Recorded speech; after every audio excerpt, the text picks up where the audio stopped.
Pandian store சீரியல்ல அடுத்து வர எபிசோட்ல என்ன மாதிரியான ட்விஸ்ட் எல்லாம் இருக்க போகுதுங்கிறத இந்த வீடியோவில் பார்க்கலாம்.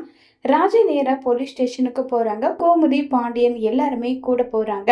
இப்ப நேரா ராஜி போயிட்டு கதிரு என்னாச்சு, எதுக்காக உன்னை அரெஸ்ட் பண்ணி கூட்டிட்டு வந்திருக்காங்க, சொல்லு கதிருன்னு சொல்லிட்டு கேக்குறாங்க. உடனே சக்திவில் வந்து இந்த ஓடுகாலியால தான் எல்லா பிரச்சனையும், இவ ஓடி போறவ அப்படி போய் தொலைய வேண்டியது தானே, சும்மா தேவையில்லாத பாசம் காட்டுறேன் அன்பு காட்டுன்னு சொல்லிட்டு என் அண்ணனை ஒட்டு மொத்தமா படுக்க வச்சுட்டான். என் அண்ணனுக்கு மட்டும் ஏதாவது நடந்தது கண்டிப்பா உங்க குடும்பத்தை சும்மா விட மாட்டேன்னு சொல்லிட்டு சக்திவேல் கோவப்பட்டு பேசுறாங்க. உடனே பாண்டியன், டேய் எனக்கு என் மகனை பத்தி நல்லா தெரியும், நீ ஒருத்தனை பெத்து வச்சிருக்கே, அவன் வேணுனா கூட அந்த தப்பு பண்ணுவானே தவிர என்னுடைய பையன் அந்த தப்பு பண்ண மாட்டான்னு சொல்லி ரொம்பவே கோவப்பட்டு பேசுறாங்க.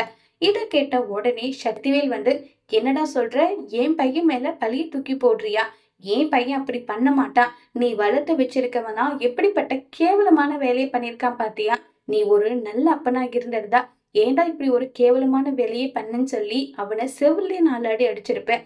ஆனா உன் மகனுக்கு நீ தானே பிளான் போட்டு கொடுத்த, அந்த ஒட்டுமொத்த குடும்பத்தோட சொத்தையும் எழுதி வாங்கன்னு நீ சொல்லியிருப்பேடா, அதனாலதான் நீ அவனுக்கு சப்போர்ட் பண்ற. இன்ஸ்பெக்டர் கதிர் மேல மட்டும் இல்ல, பாண்டியன் மேலே எனக்கு சந்தேகம் இருக்குன்னு சொல்லி நான் கேஸ் கொடுக்கறேன், இவனையும் தூக்கி ஜெயில போடுங்கன்னு சொல்லி ரொம்பவே கோவப்பட்டு சக்திவேல் பேசிட்டு இருக்காங்க. உடனே ராஜி போயிட்டு, என்ன சித்தப்பா என்ன பேசிட்டு இருக்கீங்க, கதிர் மேல போய் புகார் கொடுத்திருக்கீங்க, இப்ப என் மாமா மேல போய் புகார் சொல்லிட்டு இருக்கீங்க, என்ன நினைச்சிட்டு இருக்கீங்க, என்னுடைய கதிரை பத்தி எனக்கு நல்லா தெரியும், அதே மாதிரி என் மாமாவை பத்தி எங்களுக்கு நல்லா தெரியும், நாங்க ஒழிச்சு முன்னேறணும்னு நினைப்போமே தவிர கேவலமான வேலையெல்லாம் நாங்க செய்ய மாட்டோம்னு சொல்லி ரொம்பவே கோவப்பட்டு பேசிட்டு இருக்காங்க.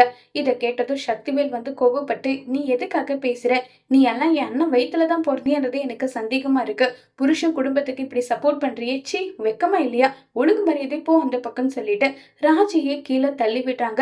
ராஜி கீழே விழ போக கதிர் அந்த இடத்துல வந்து பிடிச்சிட்டு, என்ன தைரியம் இருந்தா என் பொண்டாட்டி மேல கையை வச்சிருப்ப, அவ்வளவுதாண்டா உனக்கு மரியாதைன்னு சொல்லிட்டு குமாரியும் சக்திவேலியும் மாறி மாறி வந்து சண்டை போட்டுட்டு இருக்காங்க. இந்த சண்டை எந்த பிரச்சனையில முடிய போகுது, இதுக்கு தீர்வு முத்துவேல் கண்ணு முழிச்சுதான் உண்மையை சொல்லுவாங்களா இல்லையாங்கிறத வரப்போற எபிசோட்ல வெயிட் பண்ணி பார்க்கலாம். தேங்க்யூ.